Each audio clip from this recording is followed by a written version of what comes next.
Michael, you said you're a big golfer. So you ever find yourself in this situation?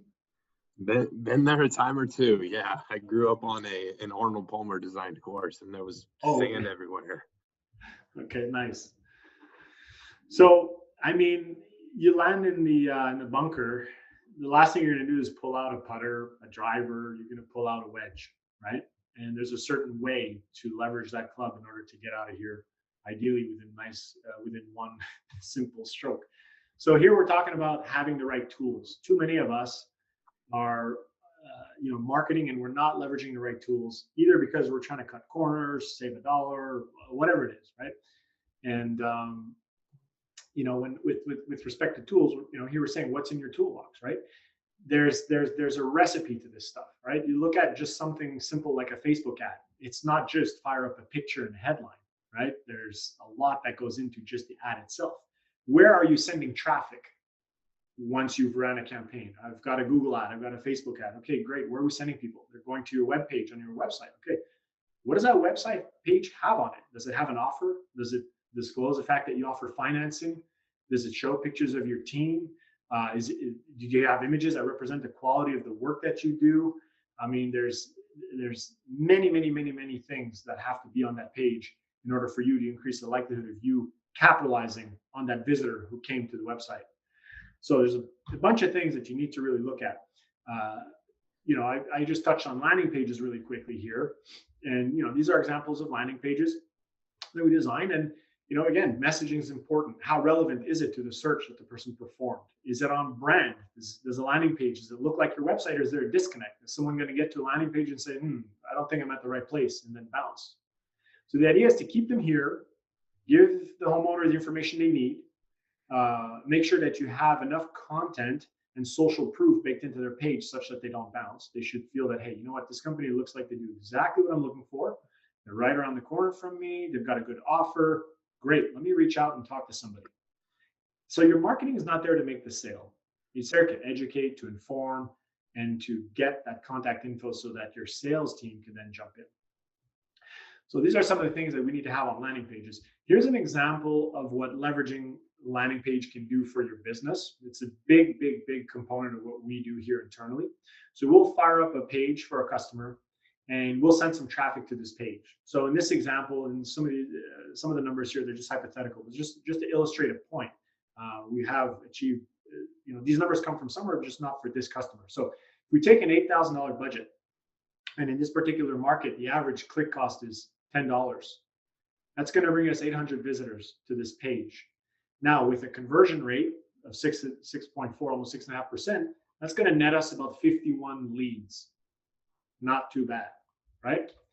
Now, if we compare with another page, so what did we change on this page? Above the fold, we've put a before and an after. We've still got the visible form right there.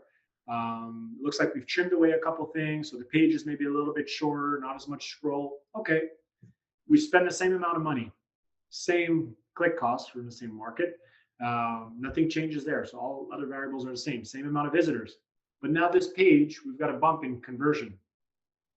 Now we're netting 73 leads, right? So what does that mean for your business? It might seem like, okay, we got an extra couple leads. Translate that to dollars now.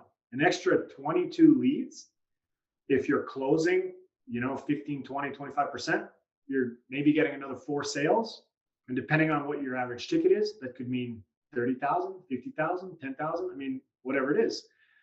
But again, using a tool like this and leveraging the testing that goes into it can help you offset a lot of your marketing costs, right? So what's the cost of not doing a test like this?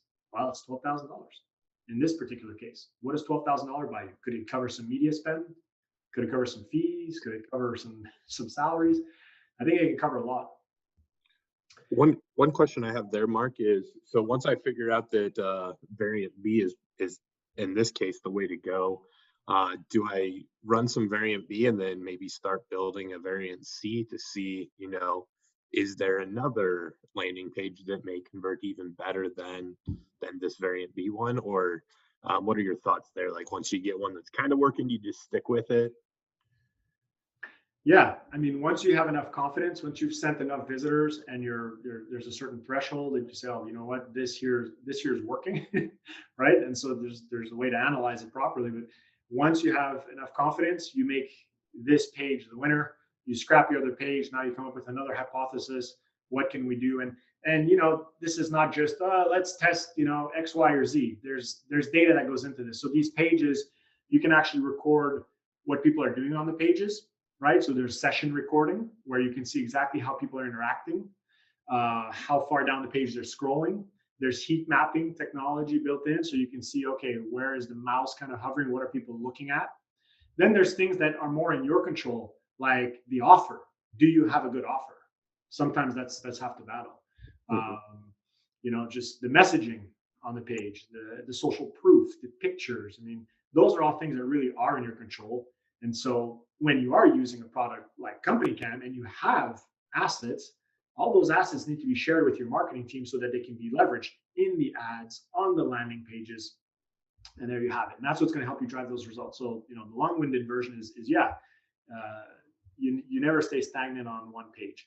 If you've been running tests for a long time and you've got a lot of confidence in one particular winner, one page variant, it gets to the point where if your results are good, the saying, if it's not broken, don't fix it. There's a bit of value to that, right? So you can't get too greedy. If you've got results that are going well, these platforms with their algorithms, sometimes things can just get thrown out of whack. If you got something that's doing great, let it go. You can test something else, again, budget permitting. And that's something that you bring up a good point there, Michael. Testing is important, but it's also relative to budget. So sometimes we'll have conversations with people where the budget's just not there.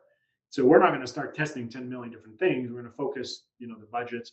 And then what happens is, because data is coming in at a slower pace, the amount of time that has to elapse before we can run another test is just longer. So there's a correlation there.